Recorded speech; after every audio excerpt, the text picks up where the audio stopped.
Καλώς ορίσατε στο τέταρτο επεισόδιο του Ιδεκεσία Podcast. Μαζί μας είναι ο Αλέξανδρος Αντωναράς. Αλέξανδρε, χαιρόμαστε ιδιαίτερως που είσαι μαζί μας. Χαρά μου.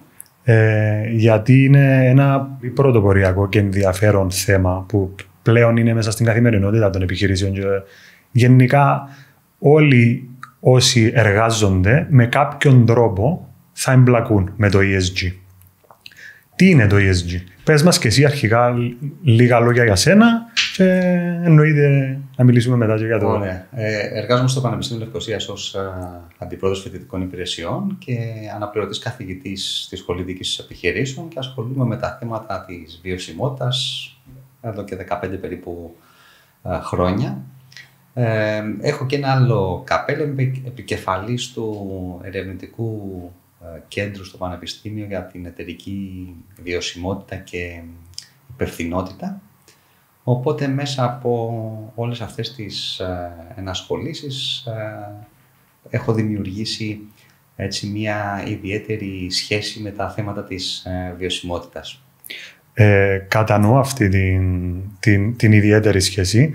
Εμένα τώρα αρχίζει η σχέση μου με το ESG. Έχω ασχοληθεί παλαιότερα με την εταιρική κοινωνική ευθύνη. Και το ΚΕΣΕΑ εννοείται έχει τη δική του, κάνει τις δικές του πρωτοβουλίες όσον αφορά την εταιρική κοινωνική ευθύνη, αλλά το ESG είναι ένα εντελώς διαφορετικό πράγμα. Έχει κάποια κομμάτια της εταιρικής κοινωνικής ευθύνης, αλλά είναι η μετεξέλιξη, ας την ονομάζουμε. Μπορεί να ονομαστεί μετεξέλιξη, είναι κάτι διαφορετικό. Θα έλεγα το εξής, ότι το ESG δεν είναι κάτι καινούριο βασικά. Η έννοια των κριτηρίων, γιατί περί κριτηρίων πρόκειται, των περίφημων κριτηρίων ESG, ξεκίνησε το 2004, όταν 20 μεγάλα χρηματοπιστωτικά ιδρύματα με το συντονισμό του UN Global Compact ξεκίνησαν να συζητάνε τη δημιουργία ενός πλαισίου αξιολόγησης επιχειρήσεων και με άλλα κριτήρια εκτός από τα χρηματοοικονομικά. Και όπως αντιλαμβάνεστε, προέκυψε αυτή η ανάγκη ως ανάγκη των επενδυτών. Οι επενδυτές θέλησαν να αξιολογήσουν τις επιχειρήσεις και με άλλα κριτήρια. Και δημιουργήθηκε έτσι μέσα σε έναν χρόνο που διήρκησε αυτή η άσκηση, δημιουργήθηκαν τα κριτήρια ESG, τα οποία πρόκειται ουσιαστικά για περιβαλλοντικά κριτήρια τα οποία χρησιμοποιούνται για να αξιολογήσουν την επίδοση μιας επιχείρησης, κοινωνικά κριτήρια και κριτήρια που σχετίζονται με τα θέματα της διακυβέρνησης του οργανισμού. Και παράλληλα μαζί με τα οικονομικά κριτήρια μπορούν να δώσουν μια ολοκληρωμένη εικόνα για την πορεία μιας επιχείρησης και κυρίως για την κατεύθυνσή της στη μελλοντική. Οπότε δεν είναι καινούριο. Καινούριο είναι η συζήτηση που γίνεται. Καινούργια είναι η συζήτηση που γίνεται για τα ESG. Είναι σχετικά πρόσφατη η έννοια που άρχισε να διαδίδεται και να χρησιμοποιείται, αλλά θα έλεγα ότι μοιάζει να είναι μια μετεξέλιξη του όρου εταιρική κοινωνική ευθύνη. Υπάρχει έτσι μια σύνδεση. Ναι, είναι σημαντική η αναφορά που κάνεις, γιατί όντως έχει καιρό που αναπτύσσεται αυτή η έννοια του ESG γενικότερα. Απλώς είναι νέα και πρωτοποριακή όσον αφορά στο ότι πλέον οι επιχειρήσεις, κυρίως στην Κύπρο, για τις κυπριακές επιχειρήσεις που αναφερόμαστε, θα αναγκαστούν να ασχοληθούν περαιτέρω με το ESG και να το εντάξουν στις επιχειρηματικές τους δραστηριότητες, αλλά και σε στρατηγικό επίπεδο. Δηλαδή, πρέπει το ESG πλέον να μπει σε στρατηγικό επίπεδο, ούτως ώστε να εφαρμοστεί και να διοχετευτεί και σε τον υπόλοιπο οργανισμό. Βασικά, η ενασχόληση των επιχειρήσεων με αυτά τα θέματα είχε ξεκινήσει πολλές δεκαετίες νωρίτερα. Και γι' αυτό και υπάρχει αυτή η σύγχυση, αν θέλεις, η κατανόηση ότι τα ESG κριτήρια ήρθαν ως μια μετεξέλιξη της εταιρικής κοινωνικής ευθύνης. Γιατί αρκετά από τα θέματα που θίγονται στα κριτήρια ESG αποτελούσαν θεματολογία και της εταιρικής κοινωνικής ευθύνης. Όμως, μια ειδοποιώς διαφορά είναι το γεγονός ότι η εταιρική κοινωνική ευθύνη χαρακτηριζόταν μάλλον από την την εθελούσια προσπάθεια των επιχειρήσεων να ασχοληθούν με αυτά τα θέματα, τα κοινωνικά, τα περιβαλλοντικά και το καθεξής, ενώ πλέον Η ενασχόληση των επιχειρήσεων σήμερα έχει, θα έλεγα, χαρακτηριστεί από μια υποχρεωτικότητα που προκύπτει από την νομοθεσία πλέον. Η Ευρωπαϊκή Επιτροπή εδώ και 10 χρόνια έχει θεσμοθετήσει, έχει ψηφίσει ουσιαστικά Ευρωπαϊκή Οδηγία που υποχρέωνε και υποχρεώνει ακόμα μεγάλες επιχειρήσεις να δημοσιοποιούν πληροφορίες σχετικές με τη βιωσιμότητα, και πρόσφατα με την καινούργια Ευρωπαϊκή Οδηγία, το CSRD, αυτό γίνεται υποχρεωτικό για πολύ μεγαλύτερο αριθμό επιχειρήσεων. Άρα θα έλεγα ότι περάσαμε από την περίοδο στην οποία με θελοντικό τρόπο οι επιχειρήσεις αποφάσιζαν να ασχοληθούν με αυτά τα θέματα, στην περίοδο που πλέον είναι υποχρεωτικό από τον νόμο. Γι' αυτό και η αίσθηση είναι ότι περάσαμε από το στάδιο της εταιρικής κοινωνικής ευθύνης στο στάδιο της εταιρικής βιωσιμότητας και υπευθυνότητας. Στα αγγλικά οι όροι που χρησιμοποιούνται, τα αρχικά μάλλον των λέξεων που χρησιμοποιούνται είναι το ίδιο. Corporate Social Responsibility, CSR, Corporate Sustainability and Responsibility, πάλι CSR. Εγώ το έχω προσθέσει και το 2,0, οπότε έχουμε περάσει στη δεύτερη έκδοση του CSR. Για το CSRD, είναι η Ευρωπαϊκή Οδηγία που δίνει τις κατευθυντήριες οδηγίες ουσιαστικά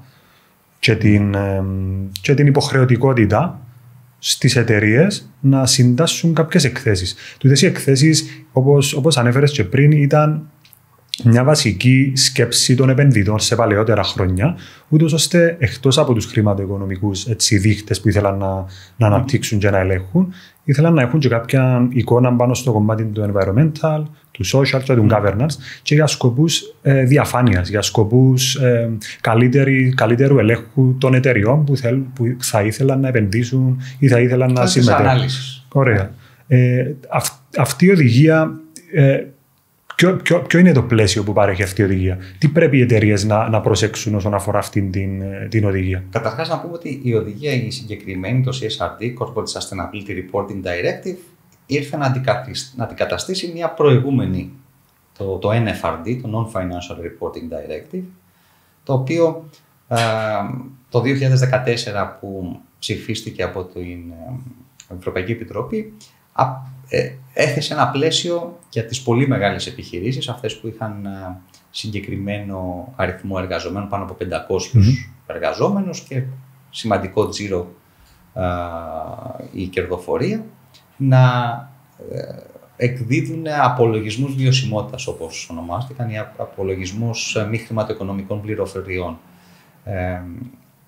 Με την καινούργια οδηγία, η Επιτροπή αποφάσισε να επιβάλλει, αν θέλεις, στα κράτη-μέλη συγκεκριμένα πλαίσια, τα οποία δεν είχαν ουσιαστικά αντιμετωπιστεί από τα κράτη-μέλη με την προηγούμενη οδηγία.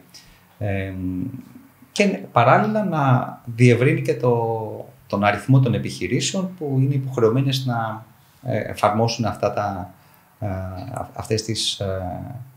τα κριτήρια για τους απολογισμούς τους. Ναι. Τι θέλω να πω, ότι με την προηγούμενη οδηγία κάθε χώρα μπορούσε να αποφασίσει αν θα υπάρχει πρόστιμο για την εφαρμογή ή όχι της υποχρέωσης να εκδώσεις απολογισμό ή όχι. Δηλαδή μια εταιρεία που είναι υποχρεωμένη να εκδώσει έναν απολογισμό με βάση το Non-Financial Reporting Directive θα έχει πέναλτι ή δεν θα έχει πέναλτι. Ναι, ναι. Σε κάποιες χώρες αποφασίστηκε και θεσπίστηκε ένα πέναλτι, σε κάποιες άλλες αποφάσισαν ότι δεν χρειάζεται να υπάρχει καθόλου πέναλτι. Ένα άλλο θέμα ήταν επίσης αν θα υπάρχει υποχρεωτικότητα στο verification του report, στον έλεγχο, τον εξάρτητο έλεγχο του report. Περισσότερες χώρες, κράτη-μέλη, αποφάσισαν ότι δεν θα υπάρχει verification του report. Και ένα τρίτο θέμα που ήταν σημαντικό, για μένα ίσως και ο κύριος λόγος που οδήγησε στην αναθεώρηση, είναι το γεγονός ότι στην Ευρωπαϊκή Οδηγία δινόταν member state option να αποφασίσει κάθε χώρα εάν θέλει να χαμηλώσει το όριο των 500 εργαζομένων με βάση τα δικά της δεδομένα. Οι περισσότερες χώρες δεν το έκαναν. αυτό είχε ως αποτέλεσμα μικρές χώρες όπως η Κύπρος, η Μάλτα, να εφαρμόζουν την Ευρωπαϊκή Οδηγία για ένα πάρα πολύ μικρό αριθμό επιχειρήσεων. 20-25 επιχειρήσεις. Ναι.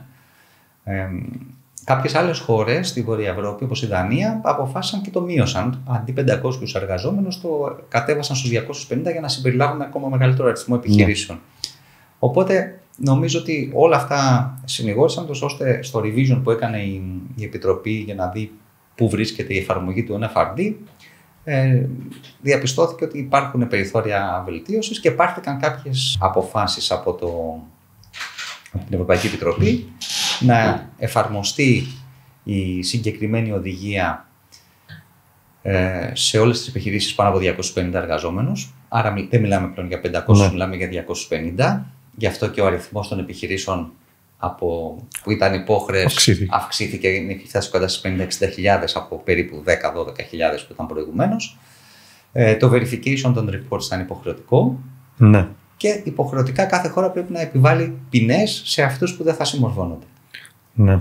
Κατανοητά αυτά που αναφέρεις και πάρα πολύ χρήσιμα. Στο διατάφτα, τι περιλαμβάνει το report? Περιλαμβάνει την υποχρέωση κάθε επιχείρησης να εκδώσει μαζί με το management report κάθε χρόνο πρόσθετες πληροφορίες που σχετίζονται με περιβαλλοντικά, κοινωνικά και ζητήματα διακυβέρνησης. Είναι αυτοί οι 3 πυλώνες του ESG, οι οποίοι δίνουν την κατεύθυνση. Και είναι πάρα πολύ χρήσιμα όλα όσα έχεις αναφέρει. Ποιοι είναι οι δείχτες αυτών των κριτηρίων, αυτών των 3 πυλώνων ουσιαστικά του ESG? Κάποιους δείχτες. Υπάρχουν και οι εθελοντικοί και οι υποχρεωτικοί. Ναι, ουσιαστικά η Ευρωπαϊκή Επιτροπή μαζί με το CSRD μας έχει δώσει και τα περίφημα ESRS, τα European Sustainability Reporting Standards. Άρα οι επιχειρήσεις που θα είναι υποχρές με βάση το CSRD να εκδώσουν τέτοιους απολογισμούς θα πρέπει να εφαρμόσουν υποχρεωτικά τα ευρωπαϊκά πρότυπα. Ναι. Υπάρχουν 12 πρότυπα που έχουν εκδοθεί. Τα 2 είναι γενικά, ουσιαστικά διατρέχουν οριζόντια τις επιχειρήσεις και υπάρχουν και άλλα 10 τα οποία ακολουθούν τους πυλώνες του ESG. Υπάρχουν 5 περιβαλλοντικά πρότυπα, υπάρχουν 4 πρότυπα για τα κοινωνικά θέματα και υπάρχει και ένα πρότυπο για τα ζητήματα της διακυβέρνησης. Όλα αυτά είναι sector agnostic, δηλαδή δεν λαμβάνουν υπόψη τον κλάδο στον οποίο ανήκει μια επιχείρηση και μπορούν να εφαρμοστούν από όλες τις επιχειρήσεις. Στα επόμενα μερικά χρόνια αναμένεται το ΕΦΡΑΚ, ο οργανισμός που έχει αναλάβει να δημιουργήσει αυτά τα πρότυπα, να δημιουργήσει και sector specific πρότυπα. Για τον κλάδο, για παράδειγμα, των ορυκτών καυσίμων ή για τον κλάδο της εκπαίδευσης, των υπηρεσιών. Θα βγουν συγκεκριμένα πρότυπα που θα αφορούν κλάδους πλέον. Ας μείνουμε όμως στα πιο γενικά. Στα sector agnostic, όπως τα λένε. Οι επιχειρήσεις θα πρέπει να μελετήσουν αυτά τα πρότυπα, να δουν τους δείκτες που συμπεριλαμβάνουν αυτά τα πρότυπα και να συλλέξουν τις πληροφορίες για να τις αποτυπώσουν σε ένα report.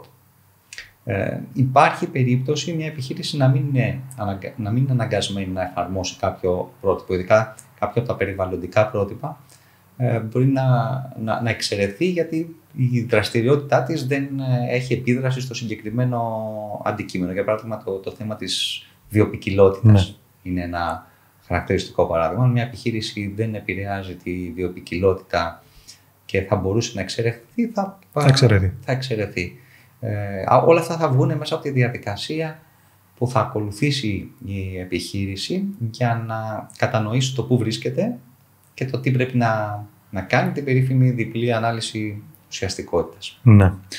Ουσιαστικά υπάρχουν και τα βασικά βήματα που πρέπει να ακολουθήσει μια εταιρεία, ένας οργανισμός, ούτως ώστε να φτάσει να υλοποιήσει και να συντάξει μια έκθεση, το ESG report. Αυτά τα βήματα κυρίως έχουν να κάνουν με το ότι πρέπει να κάνεις μια ανάλυση, gap ανάλυση, να δεις δηλαδή πού βρίσκεσαι και τι πρέπει να διορθώσεις και να επανεξετάσεις. Το επόμενο είναι ένα materiality assessment, στο οποίο θα εξετάσεις ουσιαστικά την άποψη που έχουν τα εμπλεκόμενα μέρη, τα δικά σου εμπλεκόμενα μέρη του οργανισμού σου, την άποψη που έχουν για κάποια συγκεκριμένα ζητήματα που αφορούν αυτούς τους 3 πυλώνες. Και μετά συντάσσεις το report. Ναι, κάπως έτσι είναι. Ναι, πράγματι, Ανδρέα. Οι επιχειρήσεις θα κληθούν να κάνουν την περίφημη ανάλυση ουσιαστικότητας, που πλέον μιλάμε για διπλή ανάλυση ουσιαστικότητας. Ναι. Και περί τίνος πρόκειται. Καταρχάς θα πρέπει, όπως είπες, να αναγνωρίσουν τα ενδιαφερόμενα μέρη τους. Θα πρέπει να ξέρουν ποιοι είναι όλες αυτές οι ομάδες οι οποίες επηρεάζονται από τη λειτουργία της επιχείρησης ή επηρεάζουν την επιχείρηση με τις αποφάσεις τους, και να τις αναγνωρίσουν, να τις καταγράψουν, να τις έχουν ξεκάθαρα μπροστά τους, και μετά θα πρέπει να αναγνωρίσουν τα ουσιαστικά θέματα που σχετίζονται με αυτές τις ομάδες ενδιαφερόμενων μερών, και για να περάσουν στην διπλή ανάλυση ουσιαστικότητας, ακολουθώντας συγκεκριμένη μεθοδολογία που παρέχεται ουσιαστικά μέσα από τα ESRS και διάφορα άλλα πρότυπα, θα μπορούν να αναγνωρίσουν το ρίσκο, το impact που έχει κάποιο θέμα στην επιχείρηση, στα ενδιαφερόμενα μέρη, το ρίσκο να συμβεί κάτι, την ευκαιρία που προκύπτει από κάποιο θέμα. Οπότε θα πρέπει να γίνει μια τέτοια καταγραφή και να ληφθεί υπόψη και ο χρηματοοικονομικός αντίκτυπος. Ενώ με την παλαιότερη προσέγγιση της ανάλυσης ουσιαστικότητας δεν λαμβάναμε υπόψη τόσο πολύ το χρηματοοικονομικό αντίκτυπο του οποιοδήποτε θέματος, πλέον θα πρέπει να ληφθεί σοβαρά είτε ο αρνητικός είτε ο θετικός χρηματοοικονομικός αντίκτυπος, το financial impact δηλαδή. Ναι.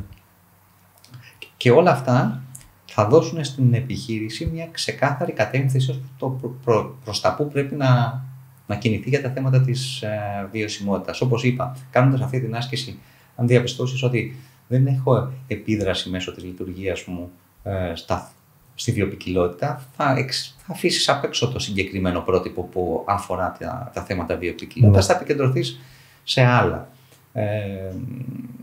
Το report θα πρέπει να ετοιμαστεί, να καλύπτει συγκεκριμένη περίοδο, το οικονομικό έτος αναφοράς, θα πρέπει να εκδοθεί, και πρωτού εκδοθεί θα πρέπει να γίνει ο έλεγχος του από κάποιον ανεξάρτητο φορέα.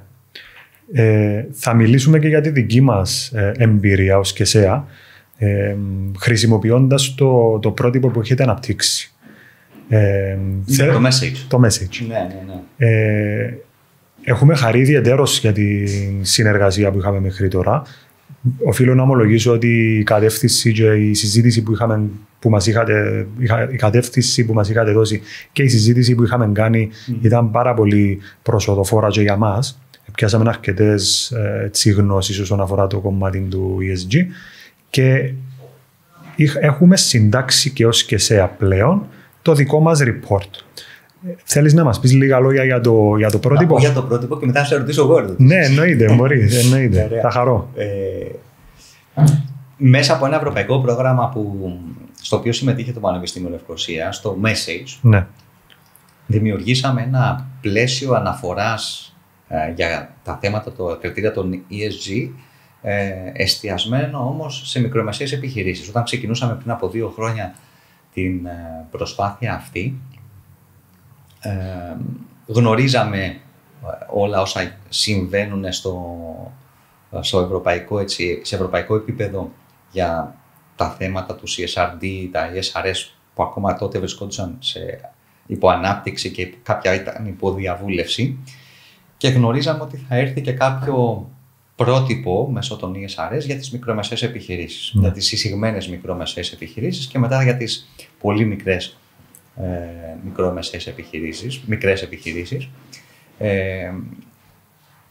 Τότε όμως είχαμε αναγνωρίσει την ανάγκη να βοηθήσουμε τις μικρομεσαίες επιχειρήσεις που αποτελούν την πλειοψηφία των επιχειρήσεων στην Ευρώπη, και ειδικά και στην Κύπρο. Πάνω από το 99% είναι μικρομεσαίες επιχειρήσεις. να τους βοηθήσουμε να ασχοληθούν με το θέμα. Δηλαδή να τους δώσουμε να καταλάβουν ότι τα κριτήρια ESG δεν είναι μόνο για τις μεγάλες επιχειρήσεις. Δεν θα απαιτηθεί μόνο από τις μεγάλες επιχειρήσεις να δημοσιοποιήσουν πληροφορίες για τα περιβαλλοντικά τους θέματα ή τα κοινωνικά ή τα θέματα διακυβέρνησης. Σταδιακά θα απασχολήσει και τις μικρομεσαίες επιχειρήσεις. Και έτσι δημιουργήσαμε ένα πλαίσιο το οποίο δίνει κατεύθυνση και ελπίζω να δίνει καλή κατεύθυνση στις επιχειρήσεις τις μικρομεσαίες να εφαρμόσουν τα βήματα αυτά τα βασικά, να αναγνωρίσουν δηλαδή τα ενδιαφερόμενα μέρη, να αναγνωρίσουν τα ουσιαστικά τους θέματα. Δεν μπήκαμε στη διπλή ουσιαστικότητα σε αυτό στο πλαίσιο, μείναμε στο single materiality, γιατί θέλαμε να αποτελέσει να είναι εύκολη η είσοδος μιας μικρομεσαίας επιχείρησης σε αυτό το νέο κόσμο, γιατί περί νέο κόσμο πρόκειται. Να μπει σιγά σιγά, να αναγνωρίσει ουσιαστικά θέματα και μετά να αρχίσει να συλλέγει δεδομένα στους 3 πυλώνες. Εμείς παρήχαμε, αν θυμάμαι καλά, 5 υποχρεωτικούς δείκτες για τα περιβαλλοντικά θέματα και άλλους 4 εθελοντικούς. Για τα κοινωνικά θέματα ήταν άλλοι 5 υποχρεωτικοί και 6 εθελοντικοί και 2, και νομίζω ήταν 1 υποχρεωτικός για το governance και 2 εθελοντικοί. Ναι. Άρα δώσαμε ένα συγκεκριμένο αριθμό δικτών που θα έπρεπε μια επιχείρηση μικρομεσαία να προσπαθήσει να συλλέξει δεδομένα για να τους βοηθήσουμε να μπουν σε αυτόν τον δρόμο. Μια επιχείρηση που θα καταφέρει και θα μπει σε αυτόν τον δρόμο θα διαπιστώσει με την επανάληψη της άσκησης, γιατί είναι κάτι το οποίο θα το επαναλαμβάνει χρόνο με τον χρόνο, ότι θα αρχίσει να αποκτά την ωριμότητα και θα αρχίσει να μπορεί να προσθέτει και άλλους δείκτες και θα μπορέσει να μεταπηδήσει στην εφαρμογή των ESRS αύριο μεθαύριο για να αποφασίσει να δημοσιοποιήσει έναν απολογισμό που θα ακολουθεί συγκεκριμένο πρότυπο και θα μπορεί να είναι και verified άμα θέλει. Αυτή τη στιγμή οι μικρομεσαίες επιχειρήσεις, μόνο οι εισηγμένες θα είναι υποχρεωμένες να ακολουθούν τα ESRS πρότυπα, οι υπόλοιπες δεν θα είναι. Σε βάθος χρόνου θεωρώ ότι θα αλλάξει και αυτό. Όμως αυτό που συμβαίνει σε ευρωπαϊκό επίπεδο με τις οδηγίες είναι ότι μια επιχείρηση μια άλλη οδηγία που έρχεται είναι το περίφημο Due Diligence Directive, το οποίο θα υποχρεώσει πολύ μεγάλες επιχειρήσεις να ασκήσουν δέουσα επιμέλεια στη δικιά τους εφοδιαστική αλυσίδα. Και στους συνεργάτες. Ακριβώς, στους προμηθευτές τους, στους συνεργάτες τους, και να κάνουν due diligence για θέματα περιβαλλοντικά, για θέματα κοινωνικά, ανθρωπινών δικαιωμάτων κτλ. Άρα, ουσιαστικά, μπορεί και μια μικρομεσαία επιχείρηση που βρίσκεται στην εφοδιαστική αλυσίδα, στην αλυσίδα αξίας μιας πολύ μεγάλης επιχείρησης που θα είναι υποχρεωμένη να κάνει due diligence, να κληθεί να δώσει απαντήσεις και να δώσει πληροφορίες στον πελάτη της που θα ζητήσει αυτές τις πληροφορίες. Οπότε δεν θα πρέπει να μας εκπλήξει το γεγονός να δούμε αρκετές επιχειρήσεις μικρομεσαίες να εμπλακούν με αυτά τα θέματα με έμεσο τρόπο και όχι άμεσο. Ναι. Χρειάζεται ετοιμότητα και από τις μικρομεσαίες εταιρείες που δεν είναι εισηγμένες και δεν έχουν δεν υπάρχει υποχρεωτικότητα όσον αφορά στην σύνταξη των συγκεκριμένων εκθέσεων. Άρα είναι σημαντικό εγώ θεωρώ ότι είναι πολύ σημαντικό να δοθεί το μήνυμα, και πιστεύω δίνεται μέσα από τη συζήτηση μας, ότι στο παρόν στάδιο μπορεί η πλειονότητα των επιχειρήσεων να μην είναι υποχρεωμένη να συντάσσει αυτές τις εκθέσεις, όμως με κάποιον έμμεσον τρόπο πιθανόν να υπάρξει εμπλοκή τους. Και κάποιος δεν έχει να χάσει τίποτα. Σωστά. Με το να ασχοληθεί, ουσιαστικά μπαίνει σε μια άλλη προσέγγιση της διαχείρισης της επιχείρησης, λαμβάνοντας υπόψη συγκεκριμένα θέματα που θα αποκτούν όλο ένα και μεγαλύτερη σημασία. Σωστά. Όχι μόνο στους επενδυτές, στα ενδιαφερόμενα μέρη, στους πελάτες. Οι μελλοντικές γενιές των πελατών μας θα έχουν διαφορετική προσέγγιση. Το ίδιο και οι μελλοντικοί εργαζόμενοι. Άρα πρέπει να ασχοληθούμε με αυτά τα θέματα. Αλλά ήθελα να σε ρωτήσω εγώ, εσείς εφαρμόσατε, ήσασταν μια από τις τυχερές, θα έλεγα, εταιρείες που πιλωτικά εφαρμόσατε αυτό το πλαίσιο που αναπτύξαμε στο message. Ναι. Και ήθελα να σε ρωτήσω τη δική σας εμπειρία ποια ήταν.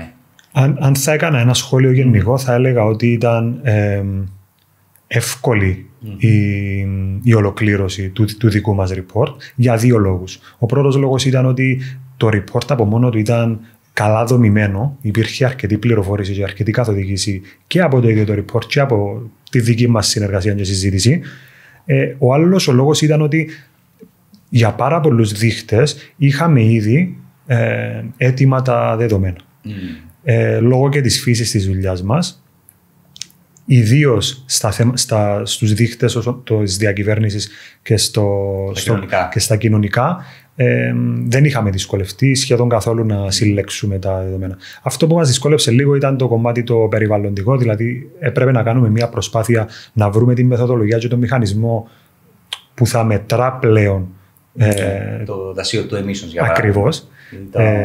Το waste. Ή το waste ή το recycle. Recycle materials. Ναι. Οπότε έπρεπε όντως να θέσουμε κάτω το μηχανισμό που θα μετράμε αυτές τις μεταβλητές. Αυτός ο μηχανισμός πλέον θα μας βοηθήσει και στο μέλλον. Δηλαδή, θέτοντας γρήγορα έναν μηχανισμό να μετράς αυτές τις μεταβλητές, έχεις εύκολα και τα εφόδια και τα εργαλεία να μετράς και στα επόμενα έτη. Και είναι πάρα πολύ σημαντικό να πούμε ότι η χρησιμότητα προκύπτει από το ότι μπορείς πλέον να πραγματοποιείς συγκρίσεις και να αναγνωρίζεις τάσεις. Και οι τάσεις, και μέσα από τη συζήτηση που είχαμε, οι τάσεις είναι πολύ σημαντικές γιατί σε βοηθάνε να αντιληφθείς πότε πρέπει να δράσεις, πότε πρέπει να κάνεις κάτι για να προλάβεις ένα αποτέλεσμα που δεν θέλεις να έρθει ή ένα αποτέλεσμα που θέλεις να έρθει να το κυνηγήσεις. Να βάλεις και στόχους. Ακριβώς. Γιατί ένα σημαντικό, θα έλεγα, μια σημαντική παράμετρος είναι η παράμετρος της στοχοθεσίας. Δηλαδή θα μας δίνουν τα πρότυπα αυτά, τους δείκτες που πρέπει να μετρήσουμε, θα τους μετρήσουμε, η συστηματική μέτρηση θα μας δώσει τα trends, τις τάσεις και θα μπορέσουμε με αυτόν τον τρόπο να είμαστε και πιο ακριβείς στη στοχοθεσία που θα κάνουμε για την επόμενη χρονιά. Δηλαδή αν ο δείκτης μας βλέπουμε ότι καταφέρνουμε και μειώνουμε, για παράδειγμα, τον δείκτη των CO2 emissions, μπορούμε να βάλουμε ένα πιο ορθολογικό στόχο για την επόμενη χρονιά, λαμβάνοντας υπόψη όλα όσα θα συμβούν ή όλα όσα στοχεύουμε να κάνουμε μέσα στην επόμενη χρονιά. Αν έχουμε προγραμματίσει, για παράδειγμα, την αγορά ενός ηλεκτρικού αυτοκινήτου, πράγμα που θα σήμαινε και την αντικατάσταση ενός συμβατικού με ένα ηλεκτρικό, αμέσως μπορείς να υπολογίσεις ποια θα ήταν η αναμενόμενη μείωση στα CO2 emissions και να θέσεις τον στόχο και χωρίς να κοιτάς μόνο τα προηγούμενα χρόνια, αλλά γνωρίζοντας και τι δράσεις θα κάνεις. Ακριβώς. Εγώ θεωρώ ότι είναι και πάρα πολύ χρήσιμο εργαλείο και σε στρατηγικό επίπεδο, όπως είχαμε πει στην αρχή. Θεωρώ ότι θα βοηθήσει αρκετά τις επιχειρήσεις να ενσωματώσουν αυτή την πληροφορήση μέσα στη διαδικασία λήψης αποφάσεων σε στρατηγικό επίπεδο και να το διοχετεύσουν πλέον τις στρατηγικές επιδιώξεις, να τις διοχετεύσουν σε κατώτερα επίπεδα, σε επιχειρησιακό επίπεδο πλέον, και όλος ο οργανισμός να έχει αυτή την κουλτούρα. Και είναι και η δημιουργία της κουλτούρας πλέον που είναι πάρα πολύ σημαντικό μέσα σε έναν οργανισμό. Η ενασχόληση με τα κριτήρια ESG και με τους δείκτες τελικά που καταλήγουμε να μετράμε, αλλάζει και τον τρόπο της λήψης αποφάσεων. Δηλαδή, μέχρι σήμερα μπορεί να μην είχες συγκεκριμένο αριθμό δικτών για να τους παρακολουθείς και να τους λαμβάνεις υπόψη. Με αυτά τα κριτήρια, με τα πρότυπα που έχουν δημιουργηθεί, θα υπάρχει ένας μεγάλος αριθμός δικτών, τους οποίους θα πρέπει να τους λαμβάνουμε υπόψη πρότου λάβουμε αποφάσεις. Και είναι, θα έλεγα, αυτό η αλλαγή που θα γίνει και στην στρατηγική προσέγγιση. Και εδώ να διευκρινίσουμε ότι η στρατηγική της επιχείρησης είναι μία. Δεν υπάρχει μία στρατηγική για όλα τα άλλα θέματα και μία στρατηγική για τη βιωσιμότητα. Η στρατηγική είναι μία. Απλώς μέσα σε αυτή τη στρατηγική θα πρέπει να συμπεριλάβουμε Ακριβώς. Και τα ζητήματα της βιωσιμότητας. Ένα τελευταίο σχόλιο από μένα. Θεωρώ ότι και με τη δική μας εμπειρία στη σύνταξη και στη συλλογή όλων αυτών των πληροφοριών, θεωρώ ότι θα μπορούσε να εφαρμοστεί μια μεθοδολογία διαχείρισης έργων όσον αφορά τη διαδικασία συμπλήρωσης και συλλογής όλων των απαραίτητων πληροφοριών μέσα σε κάθε πρότυπο που μπορεί να χρησιμοποιήσει μια εταιρεία. Γιατί το λέω αυτό? Γιατί μέσα στη διαδικασία του να συμπληρώσεις αυτή την έκθεση έχεις πάρα πολλά στοιχεία από την βασική μεθοδολογία της διαχείρισης έργων, τη Waterfall, την παραδοσιακή, που θα κάνεις και το risk management, θα κάνεις resource management, θα κάνεις procurement, θα τα δεις όλα αυτά, θα κάνεις το stakeholder analysis. Αυτά, όταν μπορέσεις να τα ενσωματώσεις και να χρησιμοποιήσεις μια μεθοδολογία διαχείρισης έργων, δηλαδή να αντιληφθείς τη σύνταξη της έκθεσης ως έναν έργο και να τη συμπεριφερθείς ως τέτοια, θεωρώ ότι μπορεί να έχει και ακόμα περισσότερα καλά αποτελέσματα το πώς θα συνταχθεί η έκθεση. Ναι, γιατί είναι ένα έργο. Κάθε κύκλος, κάθε έκδοση ενός τέτοιου report είναι από μόνος του ένας κύκλος διαχείρισης ενός συγκεκριμένου έργου. Μια συγκεκριμένη χρονική περίοδος μέσα στην οποία πρέπει να γίνουν συγκεκριμένα βήματα, να συλλεχθούν συγκεκριμένα στοιχεία, να δημοσιοποιηθεί το report. Οπότε προφανώς μπορεί να αξιοποιηθεί τέτοια εμπειρία και γνώση για να βελτιώσουμε την έκδοση αυτών των απολογισμών. Και βρισκόμαστε σε μια στιγμή που οι περισσότερες επιχειρήσεις που θα ασχοληθούν τώρα και θα υποχρεωθούν να εκδώσουν απολογισμούς δεν το έχουν ξανακάνει. Ναι. Δηλαδή μιλάμε μόνο για κάποιες, πλέον τη μειοψηφία αυτών που είναι υποχρεωμένες να κάνουν το report. Για πρώτη φορά φέτος, το 2025, θα εκδώσουν απολογισμό με βάση τα ESRS, αυτές που ήταν υποχρεωμένες να εφαρμόζουν το Non-Financial Reporting Directive. Οι υπόλοιπες, όλες που είναι υποχρεωμένες να εφαρμόζουν το CSRD, θα εκδώσουν του χρόνου τους πρώτους απολογισμούς για τη χρήση του 25 ουσιαστικά. Άρα η πλειονότητα των επιχειρήσεων δεν έχει εμπειρία. Οι επαληθευτές, οι auditors δεν έχουν καμία ή πολύ πολύ μικρή εμπειρία στο συγκεκριμένο αντικείμενο. Οπότε μπαίνουμε σε μια νέα εποχή που τα επόμενα χρόνια θα μαθαίνουν όλοι και λίγο παραπάνω και οι εμπειρίες που θα αποκτούν θα το βοηθάνε ώστε να βελτιώνεται και η διαδικασία του reporting αλλά και η διαδικασία του auditing. Μην ξεχνάμε ότι σαν επιχειρήσεις μπορούμε να αξιοποιήσουμε εμπειρία πάνω από 100 χρόνια για τους χρηματοοικονομικούς ελέγχους, για τις χρηματοοικονομικές καταστάσεις, τα χρηματοοικονομικά πρότυπα που χρησιμοποιούμε για τους οικονομικούς απολογισμούς. Για τα θέματα της βιωσιμότητας η εμπειρία που διαθέτουμε είναι πολύ πολύ περιορισμένη και υπάρχει πολύ πολύ μεγάλος δρόμος και περιθώριο για να βελτιωθούμε και να καλύψουμε τα κενά. Ένα καταληκτικό σχόλιο για τις επιχειρήσεις και ποιες είναι οι προκλήσεις τους, τι πρέπει να έχουν υπόψη τους. Ναι, θεωρώ ότι μια επιχείρηση δεν θα πρέπει να γυρίσει την πλάτη της στα θέματα του ESG. Θα πρέπει να συνειδητοποιήσει ότι αργά ή γρήγορα αυτή είναι η νέα προσέγγιση του επιχειρήν, εκεί θα πάει το επιχειρήν. Όχι γιατί το ζητάνε οι επενδυτές, γιατί το ζητάνε πολλά από τα ενδιαφερόμενα μέρη. Τα reports, καλώς ή κακώς, θα εκδοθούν με βάση τα πρότυπα που συζητήσαμε. Η κάθε επιχείρηση θα πρέπει να αντιληφθεί όμως, είτε τα εφαρμόζει τα συγκεκριμένα πρότυπα είτε όχι, θα πρέπει να αντιληφθεί ότι εκτός από την ενασχόληση με αυτά τα θέματα, θα πρέπει να μεταφέρει τα σωστά μηνύματα στα ενδιαφερόμενα μέρη που την ενδιαφέρουν. Για παράδειγμα, ένα report με βάση τα ESRS θα βγάλει μια μεγάλη επιχείρηση. Μπορεί να είναι ένα πάρα πολύ αναλυτικό report, μια έκθεση πολυσέλιδη με πάρα πολλές πληροφορίες που ένας επενδυτής θα την μελετήσει για να πάρει την απόφασή του. Όμως είναι μόνο επενδυτής η ομάδα στόχου που θέλει η επιχείρηση να διαβάσει το report του, μήπως είναι και ο πελάτης του. Ένας πελάτης δεν θα κάτσει να διαβάσει ένα τόσο περίπλοκο report. Άρα μήπως πρέπει να σκεφτούμε τρόπους να απλοποιήσουμε κάποια θέματα και να τα παρουσιάσουμε με έναν άλλο τρόπο σε διαφορετικά ενδιαφερόμενα μέρη. Αυτά θα μας απασχολήσουν. Οι επιχειρήσεις στην Κύπρο και όχι μόνο θα πρέπει να συνειδητοποιήσουν ότι αλλάζει ο τρόπος που λειτουργούν. Θα το αντιληφθούν αργά ή γρήγορα, είτε από τους πελάτες τους, είτε από τις τράπεζες, είτε από συνεργάτες τους, και θα πρέπει να προσαρμοστούν.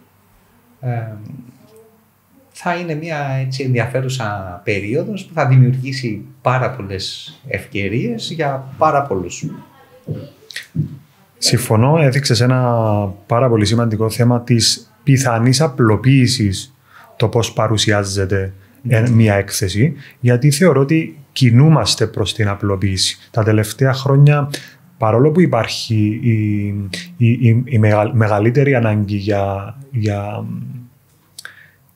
για έλεγχο και για οριοθέτηση μέσω της έκδοσης κατευθυντήρων οδηγιών σε πάρα πολλά ζητήματα, παρόλο που υπάρχει από τη μία μεριά αυτή η ανάγκη για έλεγχο, θεωρώ ότι οι άνθρωποι ψάχνουν μια πιο απλοποιημένη μορφή των πραγμάτων για να γίνει και πιο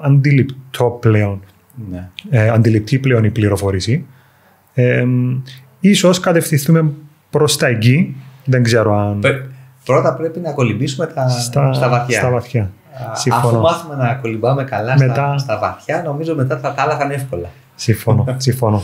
Αλέξανδρε, ευχαριστώ πολύ για τη συζήτηση. Εγώ ευχαριστώ. Ήταν ενδιαφέρουσα και η συζήτηση, αλλά και η συνεργασία για να εφαρμόσει το ΚΕΣΕΑ το πρότυπο του message, και νομίζω αν συνεχίσετε με το ζήλο που δείξατε στους τελευταίους μήνες, νομίζω θα το βλέπετε το report που εκδώσατε κάθε χρόνο να βελτιώνεται συνεχώς και να είναι πραγματικά